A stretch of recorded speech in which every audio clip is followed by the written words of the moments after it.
Hi, my name is Ilya Sanchez. You're watching 110 Football.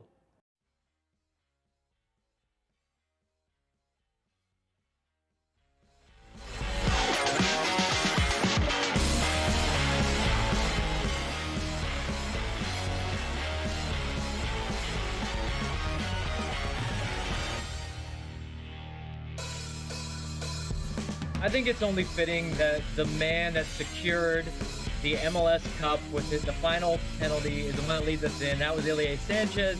This, of course, is 110 Football. It's LAFC 360 with myself, Vince Rosa, Connor Kalopsis, and the voice of LAFC, Max Bretos.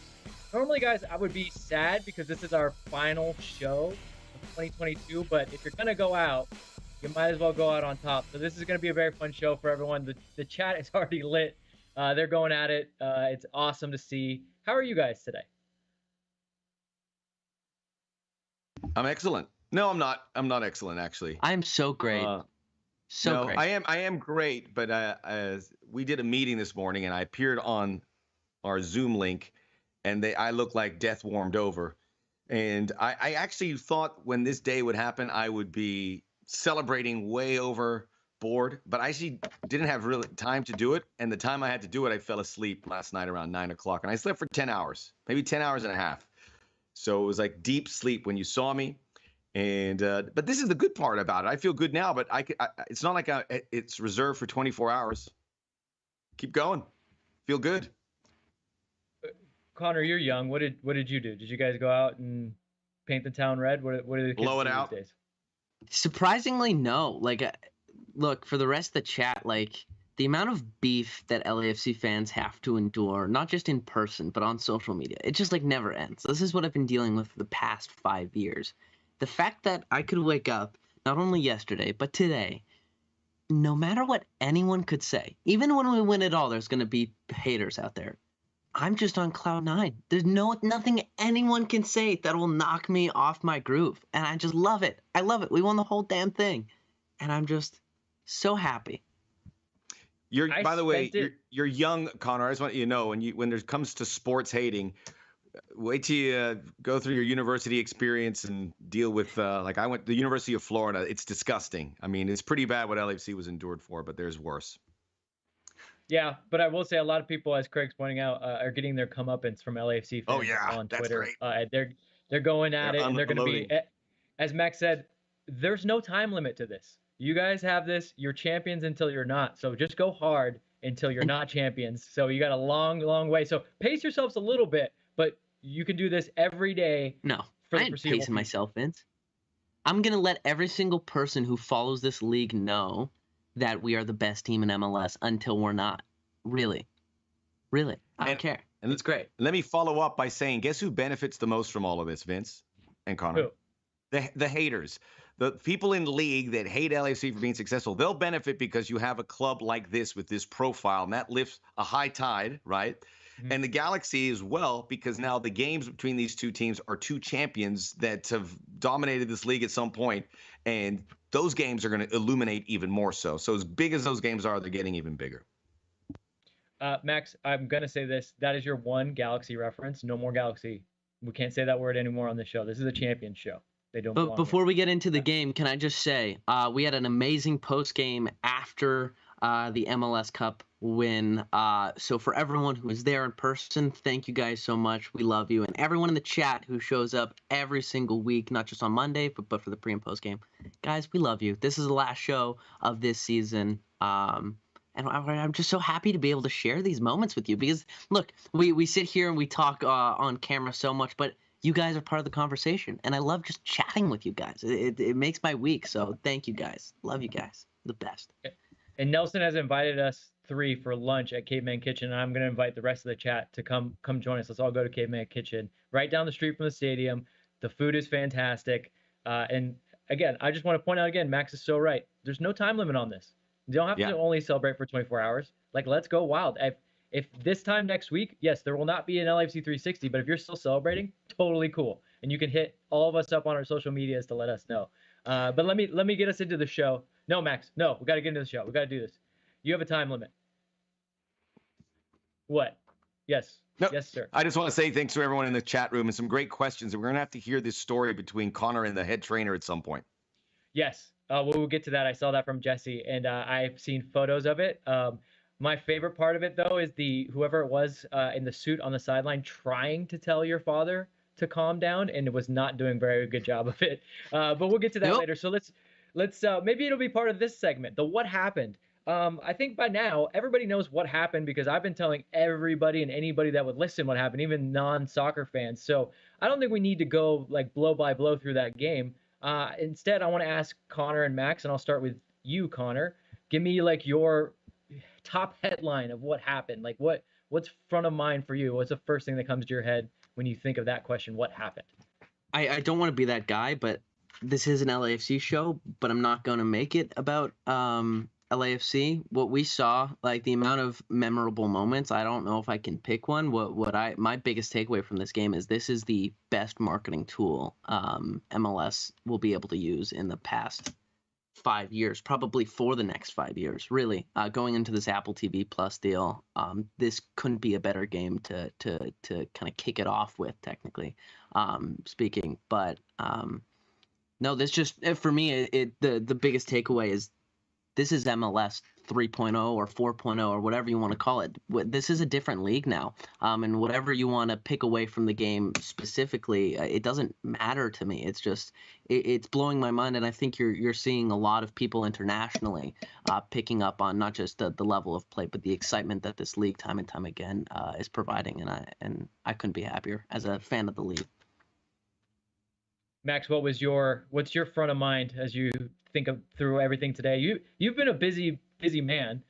You were obviously at the game, then you hosted the festivities yesterday. So have you had time to think? And if you did, what's like what happened? Tell me, give me the voice of LAFC. What happened?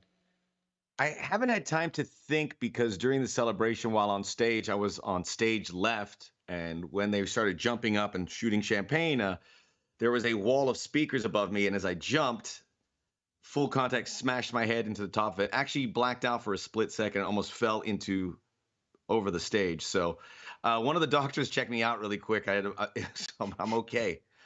But it was very difficult way. And again, like if you didn't celebrate yesterday, I know a lot of people probably didn't know about the parade or the celebration, I should say. You still get your chance. This is going to continue to go on.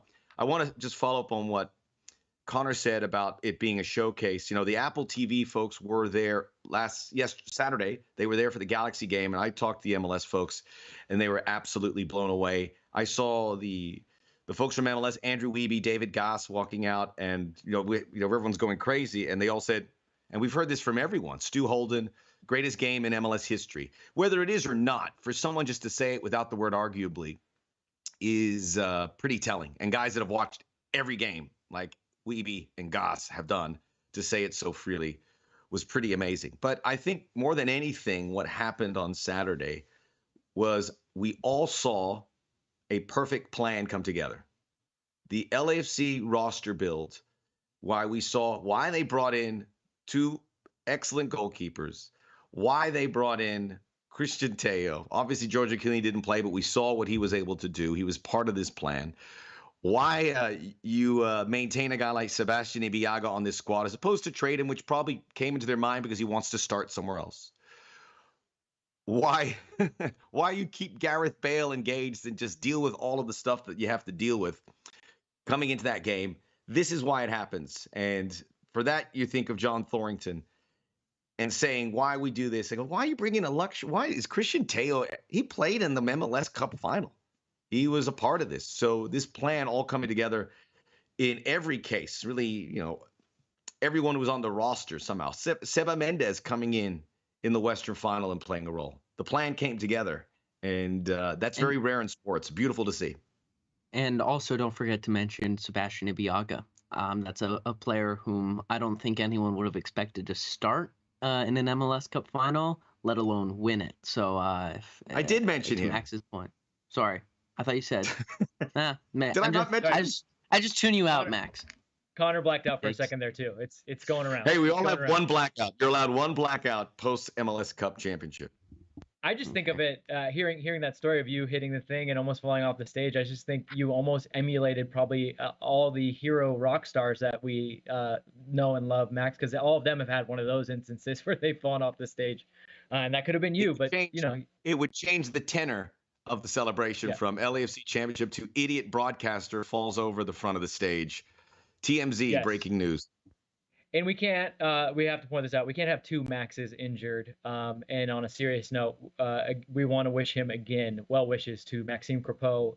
The celebrations, if you guys have not seen it, please take a look at it, because the way they celebrated Maxime, and he was a central figure in it while not being able to physically be there, teared up. I teared up. I definitely teared up. His dad, Randy, came out with the jersey.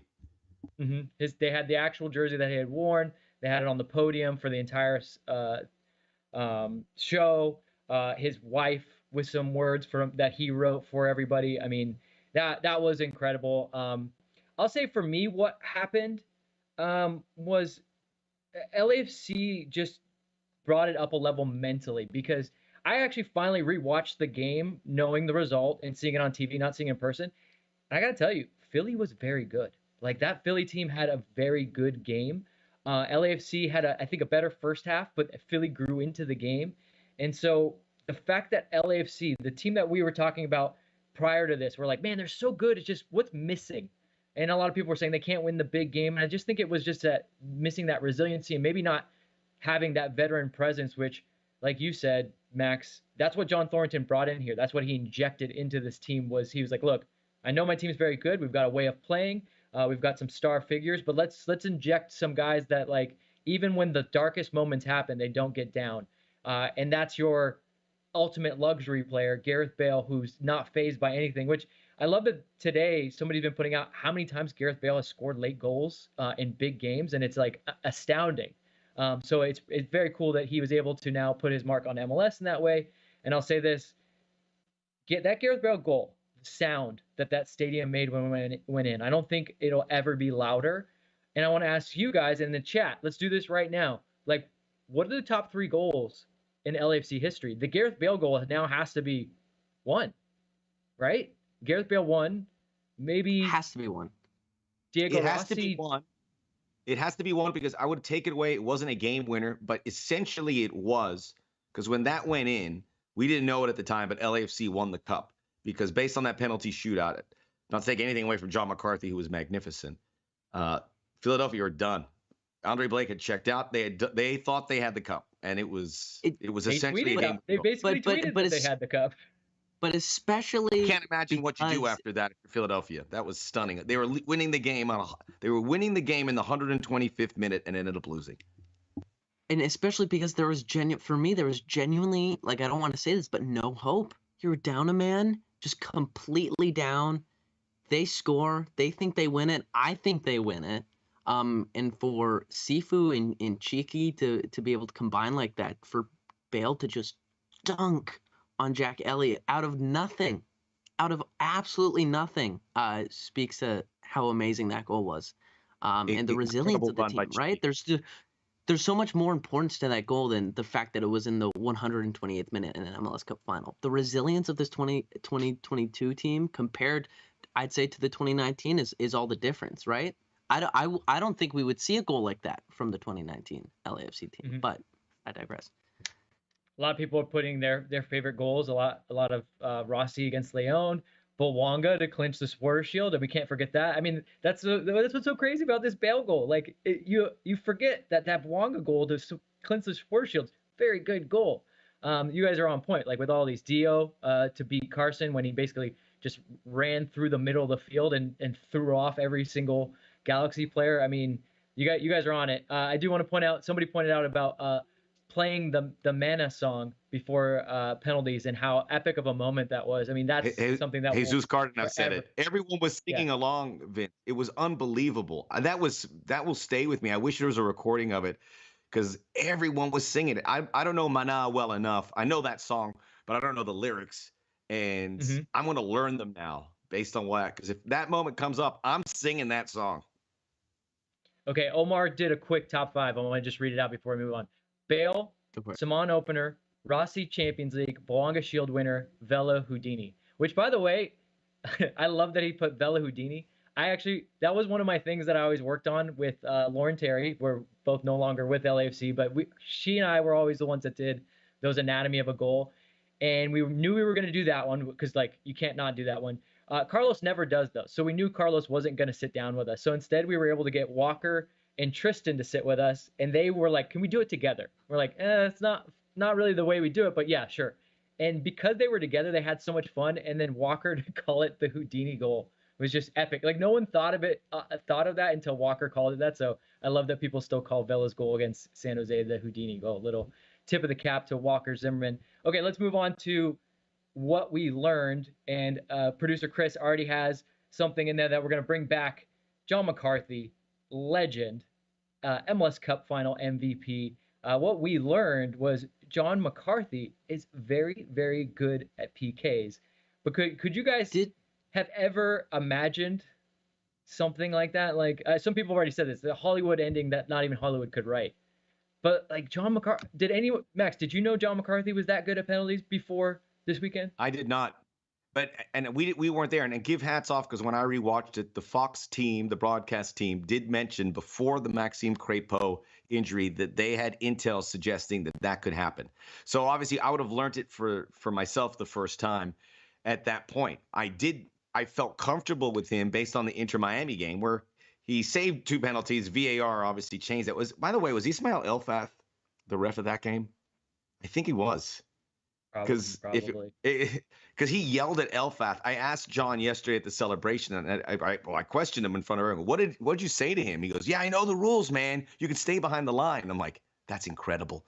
But there's also, if you watch the Fox broadcast or the TUDN broadcast, because they brought the same feed, there's a moment where Oka Nikolov is talking to John McCarthy, and Oka is so relaxed. That was very telling, because it was like you could tell that they were going to have this conversation with or without the injury. And Oka just sitting there again and is almost saying, well, this is what you signed up for. Something to that effect. I can't lip read that well, but it was something to that effect, because you could see John nod his head. So this was been planned in for so long, and we didn't know. We found out, which was so beautiful to find it out at that moment. I'm so happy we learned it in that under that timeline. It did look like Oka said something along the lines of, if you're going to have one moment, this is a good time to have it. And I think John understood the assignment. And a lot of people are pointing out that we learned John McCarthy's skill at saving penalties at the SoFi game. And I would like to point out that I remember after the SoFi game, and you guys can be a little chappy sometimes, internet chatters, a lot of people were actually dragging John McCarthy for getting his hands on balls but not being able to save them, I remember. So maybe it was a little rope-a-dope. But Connor and Max, you were both on that live show that we had outside the stadium. Dave Denholm hosted with me. Connor, when John McCarthy came out and he sat with us in the Phillies jersey, and he was very quiet and very humble, could you ever have imagined that man was going to walk away with the MVP trophy when you saw him? Because he was just like, I'm happy to be here. And I don't think he would have expected that either. But I think the larger point that we're talking about is he talked about it himself, that next man up mentality, right? Whether it's Sebastian Ibiaga, whether it's all the people that Max mentioned in regards to this team's depth. You had not only an unfit Gareth Bale score last minute equalizer. You had our backup goalkeeper become the MVP of an MLS Cup, saving and winning the MLS Cup for us. And you also had a player like Sebastian Ibiaga, who I would have said coming into this match would be our 4th string center back, all perform at the level of a first team, of an MLS Cup winning team. And you don't get that, right? You see a lot of teams, their starting center back gets injured for a big game like this, and they suffer because of it. And in regards to all those players that I mentioned, specifically John McCarthy, although I don't think he would have expected this outcome, I truly believe no matter who it is on this team, they are ready for that to happen if the scenario goes to plan. So, God, you got to give credit to John McCarthy, and just the face, the emotions that came over him especially when talking about the fact that his family is going to be there. The amount of times he hasn't won a trophy since high school. You know what I mean? The fact that his family was going to be there, and probably before the game, he would have said, fam, I might not play, but it's good for you guys to come and just watch the team. The fact that he was able to step up and single-handedly win the MLS Cup for the team in front of his family, in front of these fans, like, maybe we should get into defining what a club legend is and how someone earns that status. But whatever you want to say, John McCarthy, he's got to be in the conversation now for LAFC legend, even for the small amount that he's produced. Oh, absolutely. John McCarthy, LAFC. We'll always remember John McCarthy. And shout out to Will, who says, congrats, LAFC from Ecuador, which is very cool. Yeah. Someone's watching us from Ecuador. Our Ecuador pointed out Europe on their way to Qatar already. So they are already on their way. Just goes to show how demanding this World Cup year is. Dak points out what you're pointing out, Connor, and I do want to keep talking about this because I think that this can't be in a match that had so many talking points and so many star moments, star turns. Like, ultimately, it was the depth. And I think ultimately that's the story of maybe the whole season. Like, if you had to put one very high-level headline, it's the way that this roster was constructed and the fact that you got contributions from pretty much 1 through 25. Every angle. Max, just speak to that. I mean, the understanding, and we were told this kind of from Will Kuntz, like, we wanted to raise not just the ceiling of the team, but most importantly, the floor of this team. And they did it perfectly.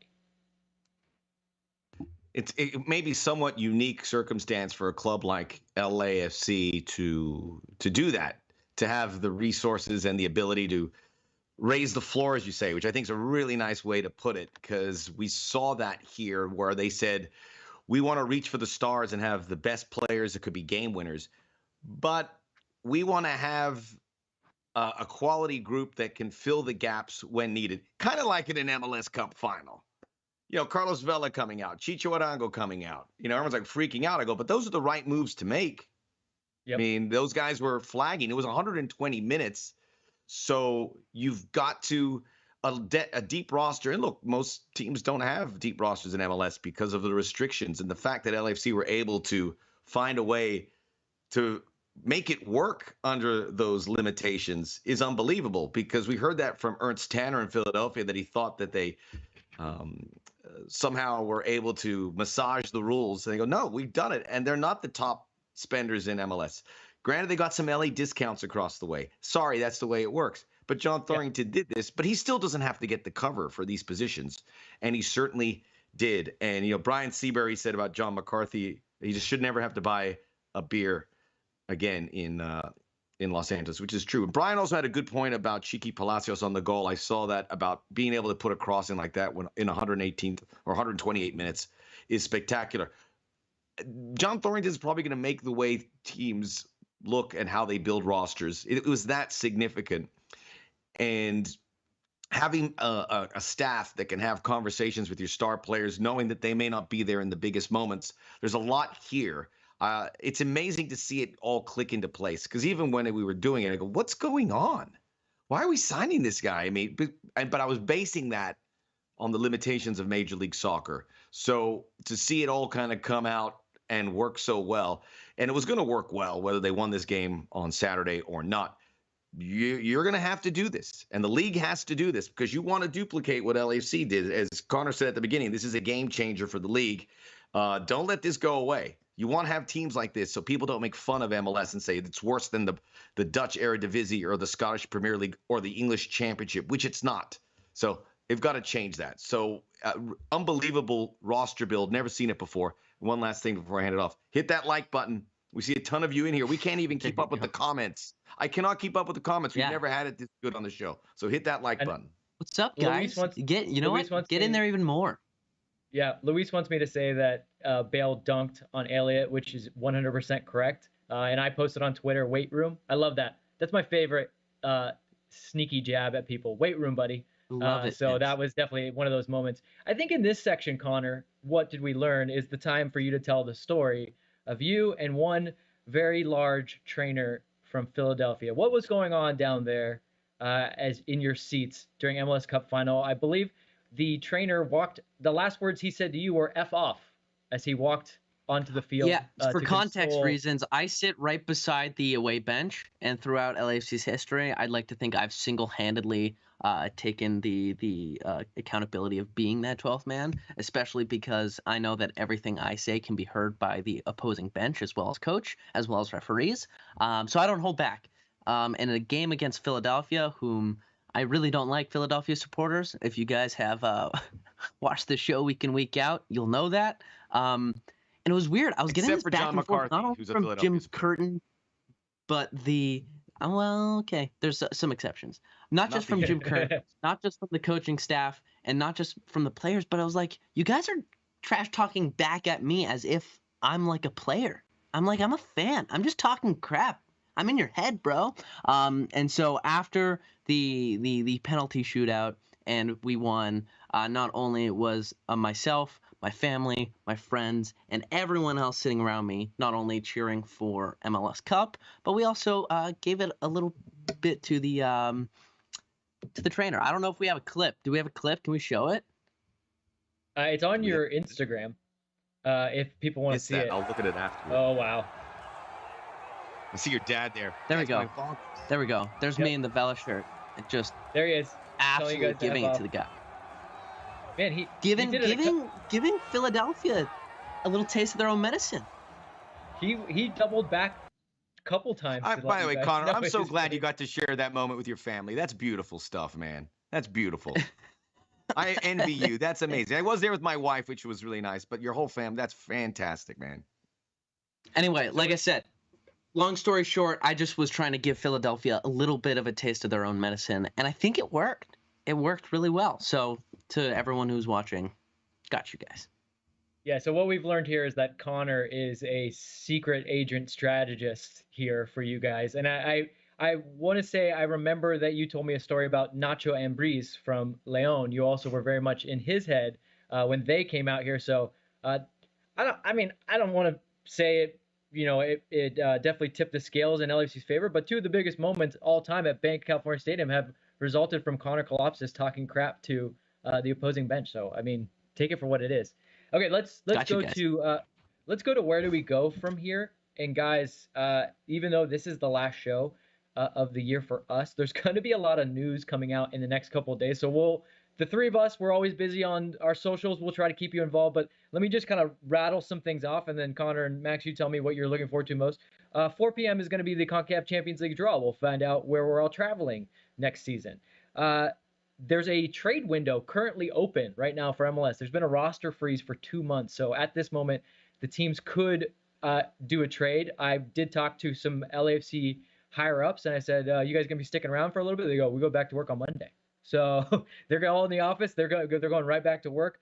The 14th, though, is the day in which LAFC has to make known the options that they are extending to players and or declining. So those three things are some important goings on, not even to mention the fact that the World Cup is like 2 weeks away. But Max, Connor, what are you looking forward to most as the hits just keep coming? It's not over, baby. Would you be surprised if LAFC did not make some sort of trade in this window, knowing their track record? They're the most active club, so it's certainly something to keep an eye on. And there's gonna be turnover. We're gonna find out here much sooner than later, because remember, the season starts in mid-February. But this CONCACAF Champions League is very exciting, and maybe there's another game between LAFC and Philadelphia. And by the way, I think this is a very good Champions League for LAFC to potentially add another trophy. All due respect to Atlas and Pachuca. Pachuca's been amazing. They just won the title. But these are teams that I think are certainly on the right day and are home and away with the talent LAFC has, can be taken. You don't have the deeper clubs like America or Monterrey. You do have Tigres, which is going to probably be there at the end. But this is aging Tigres. So yes. I mean, how old is Gignac at this point? 35. He's still banging in the man, but I agree. I think he's the Zlatan of Mexico. I mean, LAFC is in perfect shape. Everything is perfect for them to do it. They're probably gonna be the favorites. Don't be surprised, which is crazy when you think about the history of MLS clubs there. So We shall see. But whatever comes out of that hopper, I think LAFC is like, bring it. We got this. It's not going to be like last year, like, oh, no, no, no, we don't want to be in that group.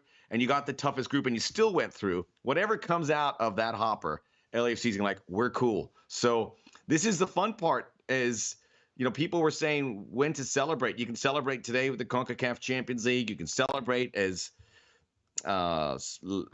Jaffet said, can't wait to see the banner when it rolls out. All these things are coming in here. And you could think I'm going to take a day off or two from LAFC, but it won't be more than that. After the World Cup, it's going to be, we are right back in this thing, full bore to repeat as champs.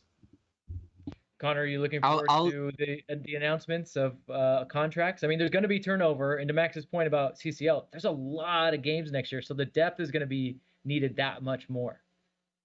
Yeah, I have a little more talking points in my stoppage time, so I'll reserve my words for that. But to Vince's point, not only are we going to be competing in CCL next year, there's the Leagues Cup, as well as another year of the U.S. Open Cup. There's even more games than you could imagine. I'm tired just thinking about how many games this team is going to have to play next year. So as Vince is saying, it'll be very interesting. There's going to be a lot of changes. I think we all know that.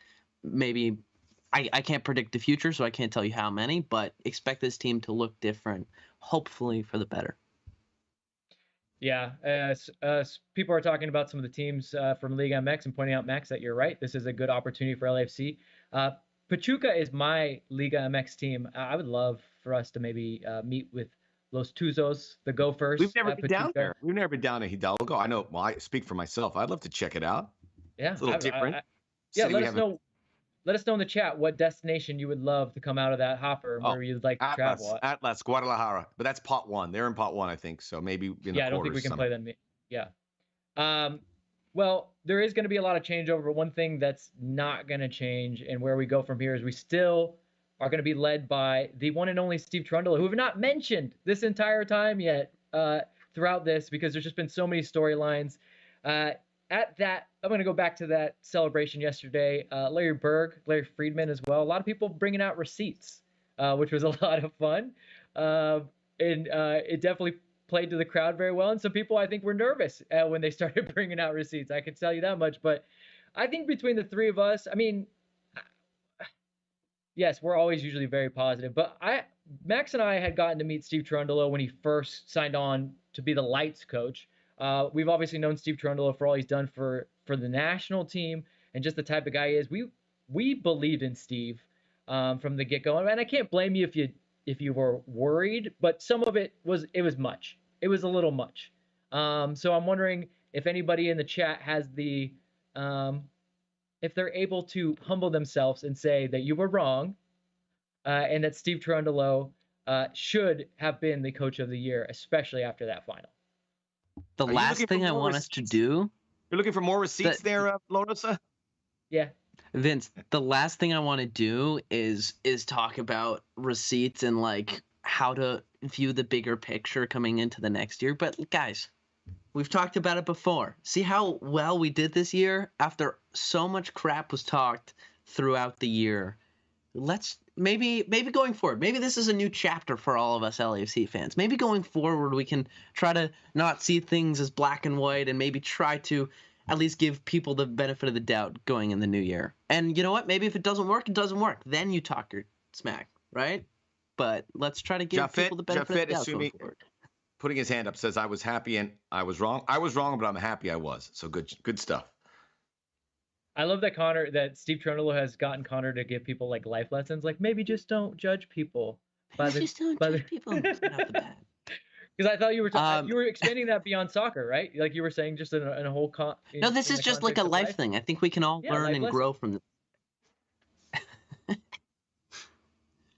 Craig wants people to give receipts about Bob's. A lot weren't wanting him to leave.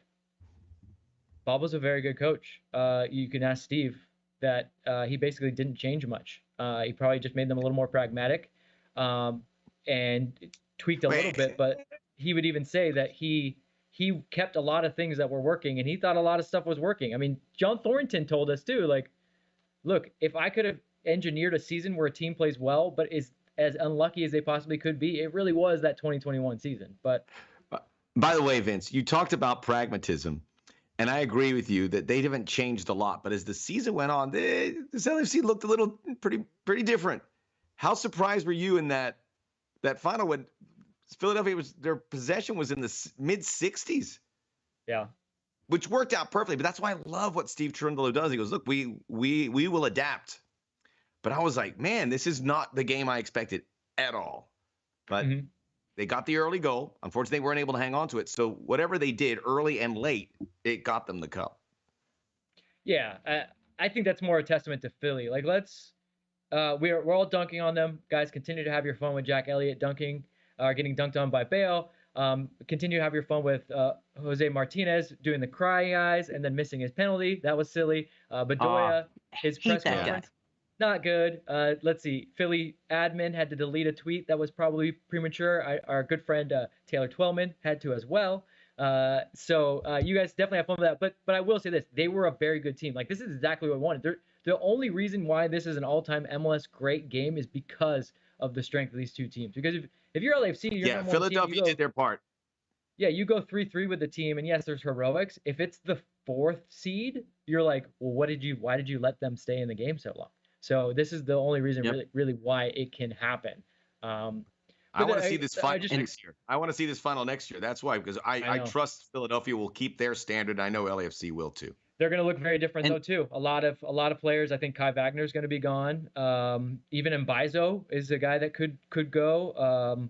They're going to keep Carranza around, but they'll look different. They've already Paxton's going. Aronson's already been bought. McGlynn could go somewhere. Like, and to your point, Vince, the grit and resilience of this team to earn the right to talk smack back in their faces after everyone said it was all done, right? I think makes it that much more sweeter. And so where do we go from here? Celebrate until the season starts next year. Celebrate until someone else is crowned MLS champions. Because really, this team earned the right to be able to talk all they want. And lean into being the team everyone hates, guys. Just do it. I don't care. I don't care how anyone perceives this team. Lean into it. Give it to everybody. And we don't quit. The team doesn't quit, and the fans won't quit. And if nobody likes it, too bad. And celebrate our World Cup players. Were you going to curse? Yeah, no, I don't do that, Vince. Bad. Oh, yes, celebrate our World Cup players with your LAFC pride. There is we feel awful about Maxime Crépeau, and I DM'd him last night and said, man, I kind of was awful. And he's like, dude, we won the cup. I was like, I met your family, man. You're God bless you. And he's like, what are you? He was like, I was the one that he was talking off, but But other than that, Kellen Acosta's going in great form. Cheeky and Sifu. Sifu definitely is going to play. Cheeky's going to play, as well as Gareth Bale will celebrate, with the exception of one game. We'll support him. Score as many goals as possible, with the exception of November the 21st. But where do you go from here? You've got it. You point to that shirt with that star and say, yeah, I don't have to do talking, because this shirt will do the talking for me. And just as I look at the chat, Vince, it looks like a lot of people for CONCACAF Champions League are identifying Panama City, which is a great choice. Ooh, I'd love to go there.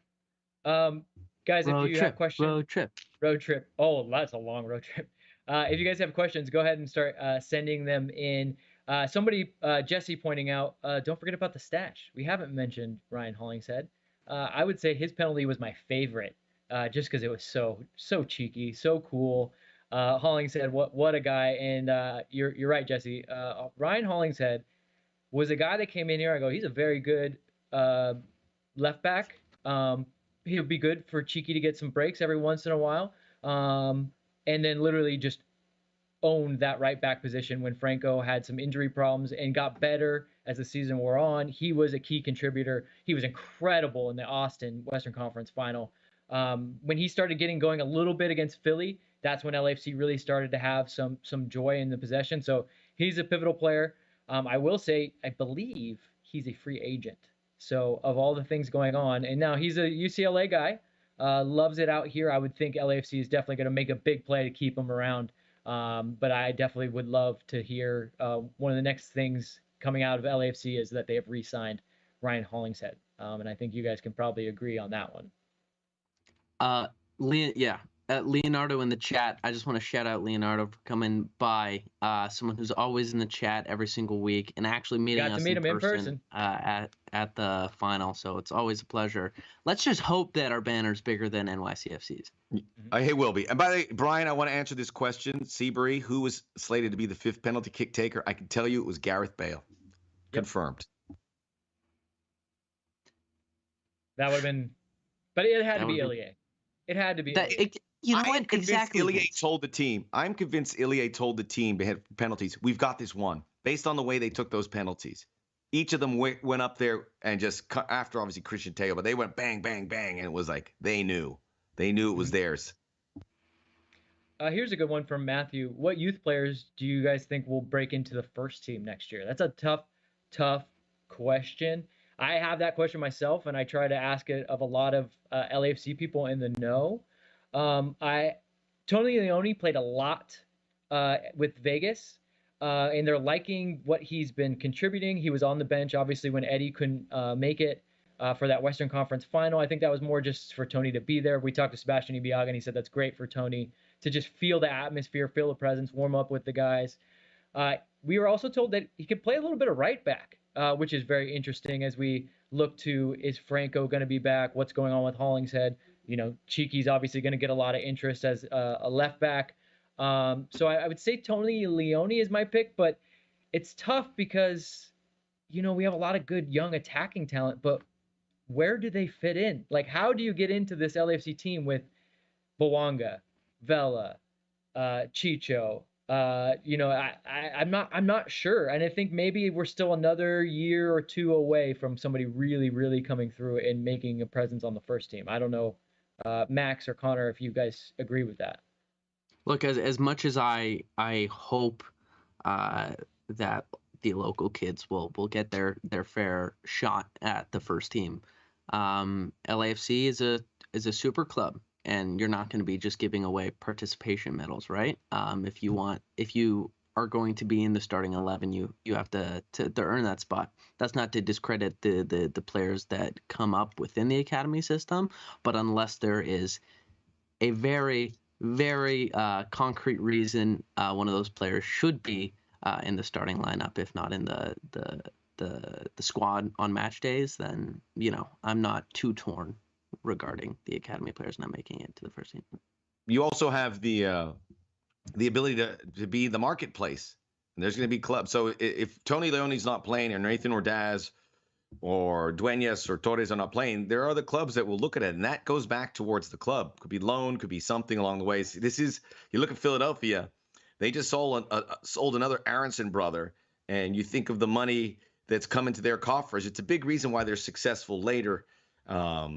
Or they're able to make MLS Cups, but you know, the two Aronsons and Mark McKenzie, the list goes on and on. So that is another means of wanting to develop those youth players. I would love to see an academy guy play regularly on LAFC. I would love to see an LA kid play on LAFC. It's going to happen, but there are some positives here. But as Connor pointed on, this is a really tough team to crack. It really is impossible.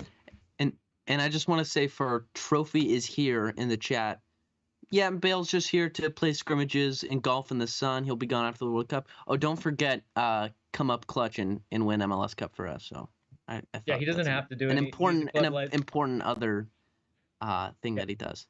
He's a club legend for forever. Question: what were you thinking at 127 minutes down 2-3? I'll be fully honest with you. I was standing with a lot of LAC people, and we were all kind of preparing our thoughts to be classy because we're classy people. We were all kind of being like, good final. Philly, you know, they've outplayed us. They were better in sharper moments and blah blah. And then Bale scored, and that all went out the window. But I'll be totally honest with you. When somebody scores in the 127th minute, which is the latest goal until Bale's goal in an MLS Cup final, yeah, you're thinking it's probably over. But thank God Gareth Bale didn't think that. Who cares what I think? Gareth Bale thought he could go ahead and tie it, so good for him. Gareth had some really good defensive plays when he was out there too. No, he kept coming back and hitting balls away. Yeah, there was a lot to his performance, and the goal obviously trumps everything. But yeah, I was with you too. Afterwards, you're like, oh, so what? I guess we're not going to do that celebration on Sunday, and probably not. planning what you're doing on Sunday. maybe I'll go have a nice lunch with my family. I mean, I haven't seen them a lot the last week, so maybe that'd be a good thing. So, but hey, the heck with it. Best laid plans of mice and men. I think we can, like I said at the top of the show, I was quite frankly a little hopeless. I just felt like not only the team, but we've been covering this team since preseason. Well, this season we've been doing this 110 football thing since preseason. We've all worked our tails off just for it to come up short in the final game. The fact that we made it to the final game, just for it to end the way it would have, it just sucked. And if those emotions are dictating how you live your life, that means you're probably living a pretty good life. But when Bale was able to out of nothing score that goal, for you guys watching, I don't know if it's the same for you guys. I've probably watched that goal and that sequence as well as the penalty shootout hundreds of times since it happens, and I'm not exaggerating it. Every single time I watch that sequence, I'm genuinely at a loss for words, and I don't know when that will change. Every single time I've watched it, and I look, and I'm looking at my phone, the screen, and I'm like, what the hell? How is that real? How is this Hollywood ending real? And I still haven't been able to shake that awe of that goal. So cloud nine, guys, cloud nine. Yeah, I mean, and people are asking about the pass. It was Cheeky Palacios that raced to the byline and held that in. Perfectly lofted, perfect height for, once again, Bale to dunk on Jack Elliott. I'm just gonna keep saying it because people want me to. So that was incredible. The fitness from Cheeky, because if you look at the play, the whole minute beforehand, he does 2 throw-ins. He's running. He's like got twinkle toes. They're all moving so fast. I go, how is he finding this energy? We're all exhausted, but he still found it. I hope he gets his slice of the pie for such a famous goal now, not just in MLS history, in soccer history, because you don't see that anywhere. Luis, you want me to answer your question? It's not that I don't want to. It's like there's just not a good answer for it. There's not actually that much money going to the teams in this Apple deal. A lot of the money is going towards the production of the Apple broadcast and whatever's going on next year. So hopefully that is a good thing. But no, it's not like LAFC is going to be flush with cash all of a sudden. But improving the content's a nice play there. That's what the broadcast money does, because LAFC is a world brand, and that's a place through Apple that you can expand that brand. We've got to do our part locally. And the events group and Richard Roscoe do a great job. We have Justin Bieber there at the game. That's great. We can do that locally. But to get the LAFC brand out so that people know about it, this is where that Apple TV money comes into play, in my estimation. I'm still gonna say I was more excited that Wiz Khalifa was there than Justin Bieber. Dude, it was pretty overwhelming. Wiz Khalifa's the man. And I would say, to Max's point, yes, hopefully some of that Apple money does trickle down, and maybe instead of LAFC 360 one day a week, we're doing these. We're there every day, and we're at training, and we're giving you guys all the news and everything that you crave. Because that's the one thing I hear from fans across the board is like, I just want to know more about my team. I want to hear about them every single day. And I agree with you. There should be content every single day, guys. So hopefully that's what, like Max said, more content, more avenues for you to follow the team, and more ways for you to get to know the players inside and out, get to know tactics, get to know the storylines, everything. So that maybe that's the better answer for you, Luis. So let's thank you for all your questions, guys. Great questions as always. The chat's on fire again. But I'm going to move us along to stoppage time. It'll be our final stoppage time of the year. No pressure, guys. And Max Bretos, you are up first on stoppage time. So look at your notes and remember what your stoppage time was.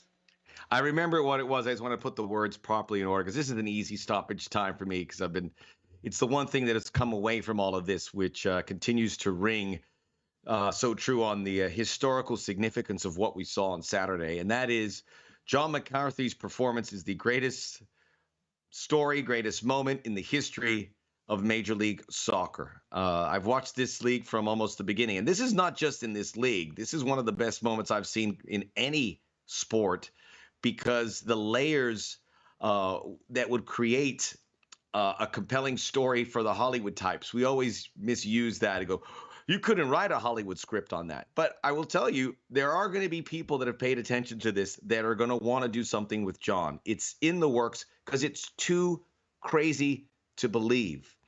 And the layers from obviously just having a baby a month ago, signing for a team with the knowledge that you're not going to be the starter, but maybe you come in for an important moment like the MLS Cup Final. The idea that he is from Philadelphia and he is playing the Philadelphia team. Very good chance, by the way, that John was by himself somewhere watching the Phillies game later that night and losing. He wore a Phillies shirt with Vincent Dave on the Inside LAFC MVP pod, just to go to show to that level. To have that affinity with Maxime Crépeau and see his best friend on the team. If you go to training, those guys are inseparable.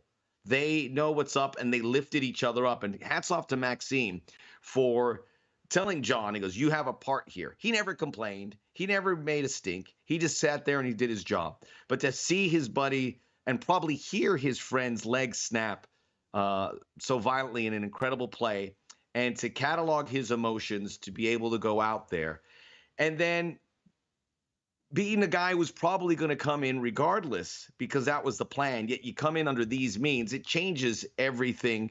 To be so brave, to have, I mean, I know I'm leaving out some details because I wrote them down and I just ran out of areas. I ran out of paper or ink to do this. But John McCarthy seizing that moment, not only that, we asked him, we found out yesterday too, that when Ilie hit the winning penalty, he ran to him and he was going back into goal because he thought he had to face another shot. So it just keeps on going. It's one of the greatest sports stories ever told. And I'm not being a prisoner of the moment. I'm telling you that because I've had 24, 36 hours to absorb it, and I can't think of many in this league or anywhere that can compare it with that. It's that special. John McCarthy, thank you for taking along all of us for this incredible ride. I 100% agree. I still can't believe that we sat down with John McCarthy the night before or the day before, and he gave a little speech just about like how special it is, and it got me fired up. Both Dave and I were like, man, we're so fired up, knowing that the guy that we were, again, to your point, Max, the guy that probably wasn't going to feature in this match unless something went wrong or penalties, which you would say for LAFC is probably something kind of went wrong if you're going to penalties in that final. He was just so calm, and then to be a hero, we've gotten the chance to get to know him pretty well. Max, you finally got to meet the other John McCarthy, Big John McCarthy, his dad, who is a follower of 110 Football on our socials and an awesome guy as well. So he is massive, by the way. He is massive, huge. I still remember when we first time we got hit up by John's dad, and we said, John, so a guy reached out to us, said he would cook us some cheesesteaks when he was in town next. Is that actually your dad? He goes, is it the effer that looks exactly like me with the same name? And I said, yeah. He goes, yeah, that's my dad. It's just so John. John is an original. He's unique. He's just a great soul. And now he's a club legend. Yes, I love that, Max. Max, we'll need you for the voiceovers for that Hollywood movie. So just be ready. Sold. Okay. Connor Kalopsis, what is your stoppage time? This is such a good year, and I don't want to move past it just yet, but we will have to move past it at some point and look onwards to next year. This team reminds me, this 2022 LAFC team reminds me a lot of the 21 Rams team, where it was really all or nothing, and they won the Super Bowl at the end of the day. We did the same thing, all or nothing, MLS Cup or bust, and we went the distance. And I'm so happy we're able to say that, and I'm not going to stop saying it for a very long time. That being said, there will be a lot of changes next season. There will have to be changes. I can't tell you to what degree the changes will be. Only time will tell.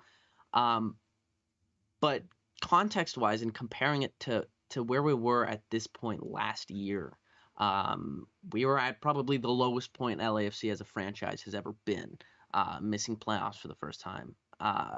And the amount of changes that the team would have to endure at the hands of John Thorrington, the rest of the technical and recruitment staff was big, right? And the amount of changes that ended up proving to work and win us the cup at the end of the day, that's a feat in itself. And all credit towards John Thorrington for getting that done. It's a different scenario now going into next year as undoubtedly the best team in MLS this year, argument to be made in regards to the best team in MLS history, period. And so it's going to be very interesting to see how this team and John Thorrington kind of pivot to next year to maintain that super club status. So my stoppage time is there will be immense changes to this team coming into next year. But John Thorrington and LAFC will make sure that the status of MLS Super Club will stay the same going into next year. And we will be favorites to win MLS Cup another year in a row. So that's my stoppage time. I think we'll be able to get it done. But this is my favorite time of the year, right? So very different, but let's see what happens. Matthew said he did the math, and we could play 72 games next season if we that's a lot of games. That's what they do in Brazil. That's what Palmeiras and Flamengo do. We make fun of them, but 72 games. And it's crazy also what Connor says about the turnover. It's going to happen, but it just goes to show you how you bank. It's these roster builds aren't long term all the time. It's short term for success. You got to do it because when you have a roster as creatively and created with so many parts that have to align perfectly, and it's impossible for that to carry over to the next year, then you better win. And they did. It's incredible. David, I know you're pointing out that there is another Big John McCarthy, and I know the UFC legend and referee. But I think in this part of Los Angeles, we can now say that the only Big John McCarthy wears goalkeeper gloves. But shout out to, yes, the original Big John McCarthy, and you are correct. And also the White House visit. Yeah, that's interesting. They do still do that. So I would assume LAFC at some point, especially if they have a trip out to D.C. to play D.C. United, will be stopping by the White House, which is pretty damn cool. I mean, that's pretty rad. They will be going to D.C. next year because D.C. came here. If they do play, they don't play all the Easter teams. If they play, yeah. I think the schedule makers would be smart and put it in there. Schedule is going to be weird. And then to Connor's point, look, roster turnover is natural in MLS, just the way the contracts kind of work. But then it is also around the world. You always talk about cycles. Like when teams win trophies, like players kind of have cycles. And we don't have time to get into it here, but we're talking about like Sifu. Like his cycle may be coming to an end and he needs to move up another level. Some guys need to downshift a level. Like they can't quite hit their marks anymore. So there's going to be a lot of change. Yeah. But with what John did with this past off season, you got to say that you should have some faith in John Thorrington and what he's going to be able to do. Okay, my stoppage time is this. We talked to Elie Sanchez, and I'll say this a lot because we talk to Elie Sanchez a lot, okay? We get to do that. It's nice. And he's a good talker, and he enjoys talking with us.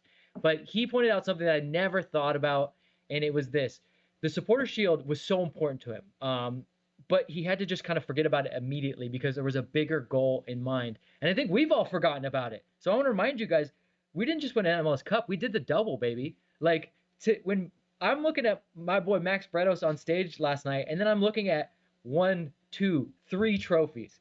The Supporter Shield, the Western Conference Final, the MLS Cup.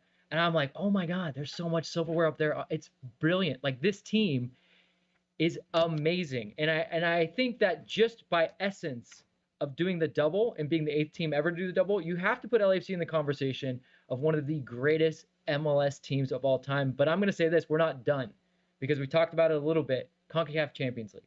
Let's go for that third. I know Seattle broke the mold. They were the first ones to win it, but nobody has won the Supporter Shield, MLS Cup, and then gone on to be a CONCACAF Champions League champion. Toronto FC was the closest to do it, and it ended in heartbreak, but like we said, Liga MX is ripe for the taking, guys. So it's not done. The job's not finished. I know that LAFC has been posting that job finished. I don't think it is, guys. Let's go. Let's try to be the greatest MLS team of all time. And I do think they have it in them. There will be some changes, but you still got Denny Bouanga. You got a very hungry Carlos Vela now, who's now talking about not just 1, 2 trophies. He just wants trophies. He's like, I'm selfish. I'm okay with that. I want more and more. And I think he name-checked CONCACAF Champions League specifically. So I feel like now this is like he's crossing things off his list and he's getting to the bottom and going, oh, I need that. I need one of those. And a Carlos Vela that needs something is a good Carlos Vela to have. John Thorrington, I have faith in you that you will rejuvenate this squad and fill the holes that need to be filled. Steve Cherundolo, I have faith that everything that you do is to take this club to its highest level possible. As you say, your job really is just to maximize the talent and maximize the quality that is already there. And I would say on top of it that you do a great job of making changes in the second half. So LAFC will be in every single game they play. It doesn't matter where in the world they play it. But I want that CONCACAF Champions League. And then we go to the Club World Cup. And man, if you can add that. And we win it all. And we win it all, Vince. Great if speech, you can Vince. add that. I got people wanting to win the Club World Cup, and like you sound like Lou Brown in the movie Major League. Well, there's only one thing left to do: win the whole damn thing. Something along those lines. But that's you just right. You got me. I want to run through a wall for you, Coach. Way too early predictions. Failed to score a winner against Real Madrid in the Club World Cup final. Okay, and before we go, Vince, I just want to tell you the serendipity of this weekend. Beautiful day Saturday, maybe the best day in LA because of the weather. Sunday, we had clear skies. It is pissing down rain right now on Redondo Beach. So it's like the soccer gods are telling us we had our perfect weekend. And now the cleanse. And let's get back to it and enjoy the moment.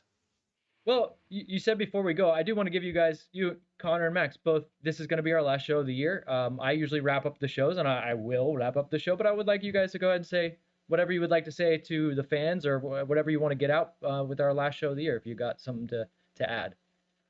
I'm good. I'm just kidding, guys. Oh my god. Classic. Oh my god. Jerk. No, I said it a little bit earlier, guys. Right at the top of the show. You guys are the best for those who not only come to our pre and post games every single week and actually say hi and hang out with us and be a part of the show live, but for those who either can't or don't, for everyone in the chat who shows up week in, week out, someone at the post game said, "Thank you for making Mondays exciting again." That's what we do it for, guys. And to be able to cover a team of this quality off of a year that was just so disappointing, just as fans for the three of us, it's just so, it makes it so much worth it at the end of the day. So I'd like to try to speak on behalf of Max and Vince and everyone behind the scenes that you're not seeing right now. Everyone's worked their absolute tails off for not just 110, but LAFC and for you guys. So I just want to say thanks to everyone involved, and then we'll be back. So don't worry, this is the last episode this season, but thank you guys for coming week in, week out. I love what we've been able to create, and hopefully we'll be able to preserve this and keep going for a long time. So Max? Well said, Connor. I just want to double up here. I look forward to getting back on the horn with you guys. 110 football has been wonderful. Connor, his father Ken, Chris, and everyone involved, and the production team. They really are a great group of people, and it's easy to work along with them. I don't have to say anything about Vince. He is one of the very few people in this industry that I work with and trust and tell him everything, and I appreciate that. He's my sounding board for a lot of things. Or should I say this? The relationship I developed with Vince and I'm looking forward to keep developing with Connor. More time we've been able to spend, been able to hit it off. But what he said about you guys, we did this show and it was like 4 people on the chat, and we're like, this is not sustainable. And you can't just click your fingers and do it. You got to put in the reps, and you got to make a connection with you guys. And clearly we did. We have like 150 people at one point here, and we can't keep up with the questions. That makes it sound like we're doing something, but we want to be authentic, and we enjoy here. I mean, we're supposed to do this for 40 minutes, and we're way over time every week. So we don't want to get off the air, so it's going to be Sorry, hard. Chris. But we appreciate you guys for what you've been able to do. It's very nice, but it's just, we're going to build off of this. We needed you for this to work, and it's working. So thanks. And as Max said, if you know what, forget everything that we've done this season. If anyone deserves the credit, it's Vince. The amount of crap that he's had to endure on social media and all the people dragging him, especially last year, for him to not only be right, but working his tail off and succeeding at the end. We love you, Vince. Vince is the GOAT, guys. Vince is the absolute GOAT. And y'all don't give him enough credit. And I said y'all, so get with it. Yes, the La Rosa Pants Co. brand is still alive and well, and thank you, Connor and Max. You guys are too sweet. I will say, the whole crew, everybody from top to bottom, and like Connor says, the people that you don't see, they work really hard for us and allow us to do this job and just talk. Which is, having gotten to see a little bit of the production side myself, it's hard when you got to do everything. So thank you, but yes, most of all, thank you to you guys in the chat. The best advertisement for 110 football is you guys. Because to Max's point, it's like 4 people at first, then it's 8 people, then now all of a sudden there's 50. Oh my God, there's 100. And you guys just keep coming, and then more people keep showing up, and they see how enthusiastic you guys are about it. So that's what keeps us going, and that's what's going to keep this channel going. And I'll say this, as you guys are all hoping that we're going to drop, like, there's going to be a World Cup show. There's going to be something going on. So just follow our socials. There's definitely a World Cup happening, and we won't go completely silent. So follow 110 Football on all platforms. Follow Connor Kalopsis. Follow Max Bretos. Follow myself. There will be stuff to do, but I just want to end by saying thank you, and I really do mean it when I say that you guys are the best advertisement for 110 Football. You guys are all evangelists for us, so go out there, spread the word, and we'll see you in 2023. So that'll wrap up the championship edition. Championship edition, baby. You're champions till you're not, so go out there and celebrate it. There's no expiration date on it. Have fun, and we will see you guys in 2023.